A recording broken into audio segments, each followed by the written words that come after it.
Pinaigting pa ng Philippine Coast Guard, Bicol ang kanilang pagbabantay sa mga pantalan kasunod ng inaasang pagdagsa ng mga pasahero ngayong Christmas rush. May report si Daryl Buena ng PTV Legazpi.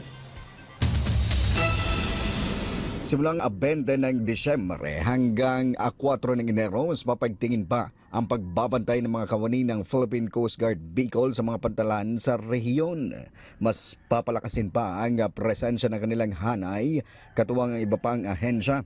Sa direktiba ni Pangulong Ferdinand Marcos Jr., inatasan nito ang Philippine Coast Guard na patuloy na makipag-ugnayan sa Department of Transportation, Marine at Philippine Ports Authority para sa kaligtasan ng mga biyahero at palakasin ang security measures sa mga pantalan at iba pang tourism destination sa buong bansa. Sa ilalim ng Uplan Biyaheng Ayos Pasko 2025, umabot sa higit 300 na dagdag na miyembro ng Coast Guard Bicol ang nakakalat lalo na sa mga paangunahing pantalan sa Bicol tulad ng Matuport para siguraduhin ang ligtas at maayos na paglalayag ng mga pauwi sa bawat probinsya na sasakay ng mga roro. Samantala, nagmungkahi naman ang provincial government ng Sorsogon sa mga biyahero na kung maaari ay maghanap ng alternatibong pantalan na may biyaheng papuntang Visayas at Mindanao para hindi makadagdag sa posibleng dagsa ng mga biyahero na dadaan na Matuport sa lalawigan ng Sorsogon.